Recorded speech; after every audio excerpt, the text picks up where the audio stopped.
Afternoon, everybody. We will start with the broadcast section that's got no embargo, followed by an embargoed section of 10:30 p.m. tomorrow. No live tweeting during the broadcast section, please, and phones on silent. Gary, do you want to start us off from Sky, please? Thank you. Hi. Are there any injury updates at all? Anyone available again? No good news about players that come back for the next game. We are getting closer with Richarlison. He trained on the pitch, but he trained alone. And we are going well with Ben Davies in the plan. But with Ben, we have to wait a bit of time. So with Richarlison, you would expect him to be available before then? Yeah. And when do you think with Richarlison? He started to train on the pitch and he's going well. I think for the next game he could be available. Obviously Brighton are unexpectedly challenging you for one of those vital top four positions. The defeat tomorrow would mean that they were like a point behind you, I think, with a better goal difference and 2 games in hand. So how important is This game is really important for us. It's really important because it came from after 2 draw matches and matches that we could win. And so it's very important to play a great match against Brighton. That is a tough team in this moment since Christmas. It's first in the league for chance created in open play, for passes attempted and shot on target from open play. So it's a team that with the ball is very good, has a great manager that arrived here and quickly is doing a great job. We knew this manager for a long time because he's an Italian guy and we respect him. We have to respect Brighton, but we are Tottenham and we play in our stadium, so it means that we have to go strong and play in our way, in the way we can hurt them. We know very well which is this way, and we are well prepared to play tomorrow. Is that part of the message to the players? We are Tottenham.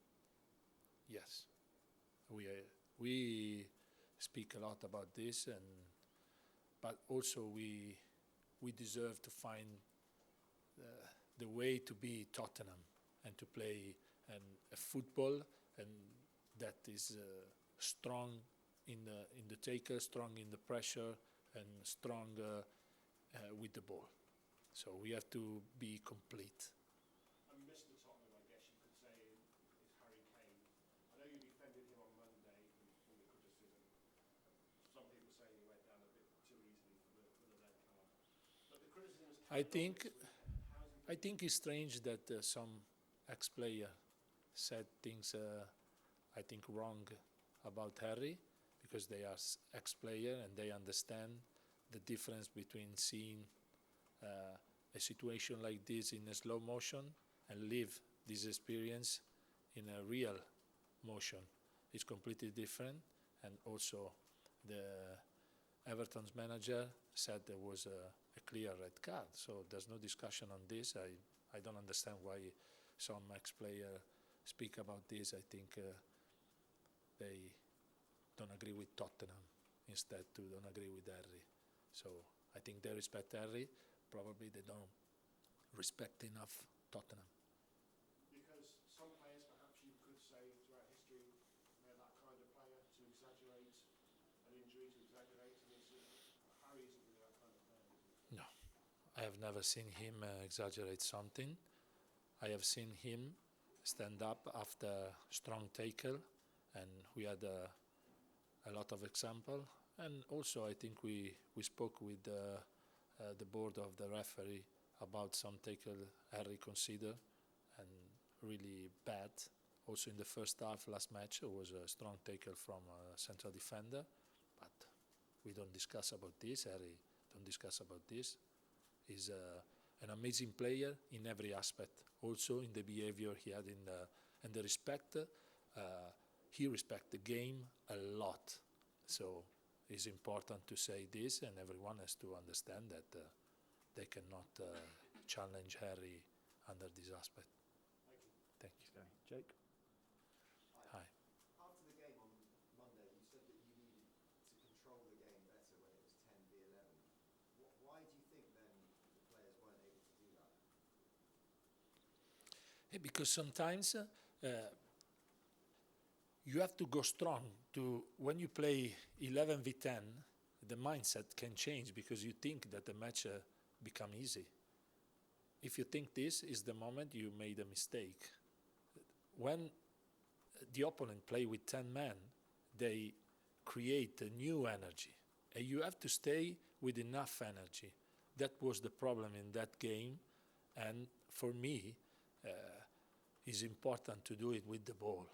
The opponent has to struggle when you keep the ball and you move the ball, and you can find when they come and they use more energy, you can find a way to score the second goal.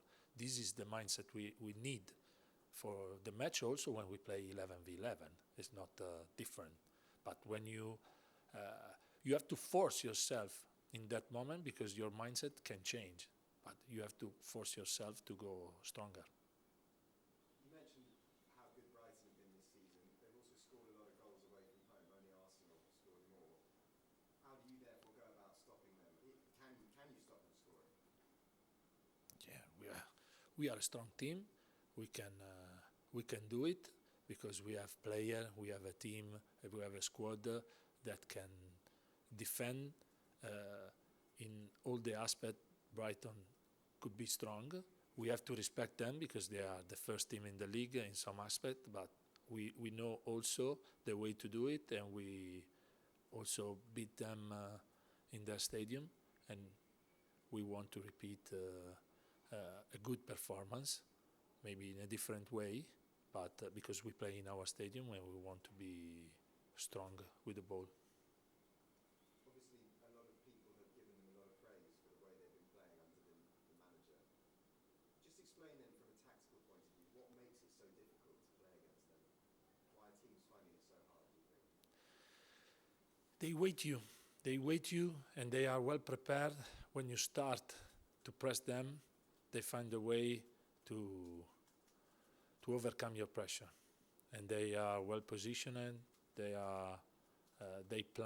plan a match in the right way. They have many solutions also, and they adapt themselves when you change something, because they came from a good job did with Potter for a long time, and I think also De Zerbi find a good solution to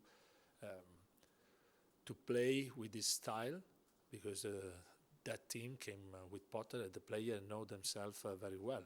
This is a great opportunity, because when players play for a long time from each other, it's easier, and they plan very well the match. Thanks, Jake. Ian? Hi, Christian.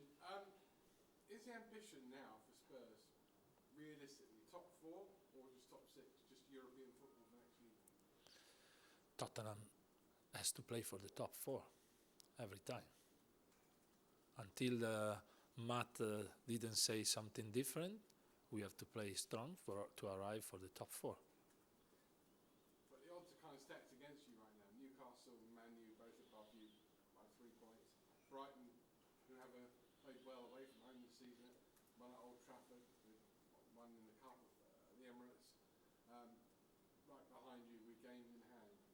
It's not in your control right now to finish top 4.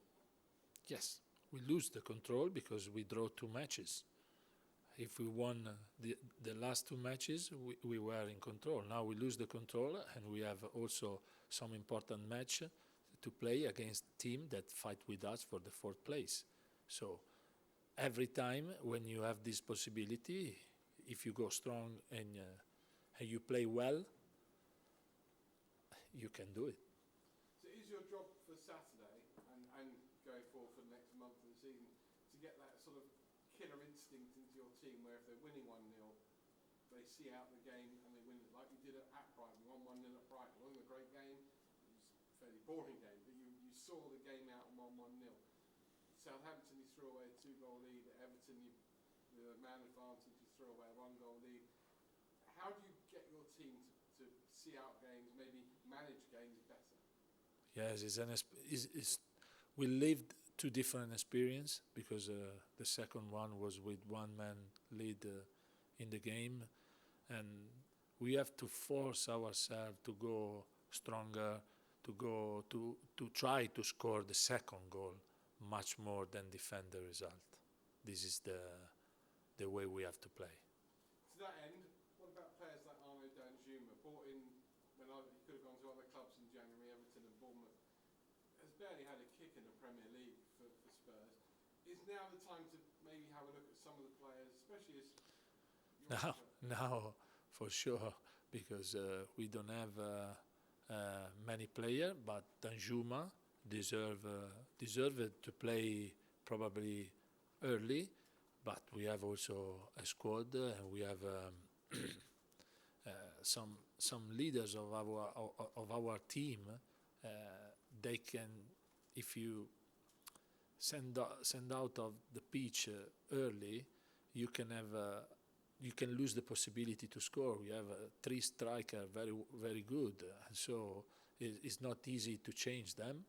You have to find the right way and the right moment, and also tactically. Now we don't have many solutions because we have not enough players. The last one from me, is now a time to throw caution to the wind, as we say in England, i.e. take a risk, have a gamble, because you want to finish top 4, you say we are Spurs, we're going to be stronger, etc. Change the formation, maybe lose a defender and put another attacker on the pitch. Is that something you're thinking of in terms of moving forward in the next month?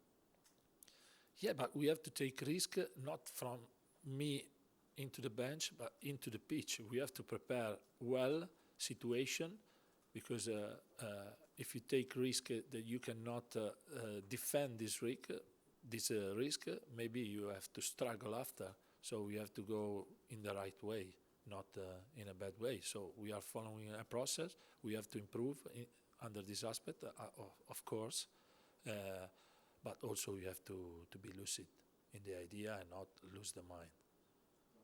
Thanks, Ian. Charlie, and then finish with Ali, please. Just wonder, Cristian, what are the main things you think you can change about the team and the squad between now and the end of the season? At the moment, not something special, because we have not enough players. So we have a lot of problem with the injured player, and the player we have probably cannot allow us to change something tactically. We were preparing for in the last month and a half something different, but now we cannot use this situation. We have to be calm in this aspect, and we have to be lucid to decide the right thing. But the player know everything, so it's 18 months we work. We have to be consistent in the stronger way we have to play, and when we are lucky or good to win a game, we have to try to score more goals. And you've been doing the role now for a couple of weeks. I just wondered what the things were that surprised you since taking over. Sorry? What the things are that surprised you about the role since taking over? Things that maybe you didn't expect? How many things I have to think about? Because normally when you're assistant, you don't have to think about many things. You are focused on your job, and you don't think about what the manager has to do. Now I have to think, what I'm doing now is one tough thing, but also sometimes you are focused only in a part of the team, but now you have to look all the department, to speak with all the department, to give them input they have to respect. So it's a long day, the day of the manager. Okay. Do you think that all the different departments, you see kind of alignment and everyone's pushing in the same direction? Absolutely, because we are in a club with a lot of departments, and everyone has to push in the same way. But I think Antonio did a good job under this aspect, so we are good. Thanks, Charlie. Ali, finish us off, please. You say there about making or thinking about making changes over the past month or so. Are you in a difficult position in that you have to strike a balance between being respectful to Antonio and everything he did, but also making your own mark and also trying to make the fans happy as well? Yeah, absolutely. But I think the fan has to be happy about what we did with Antonio, because we are fourth and we can challenge the other team. We were fourth and now we are not, but we can fight for the fourth place.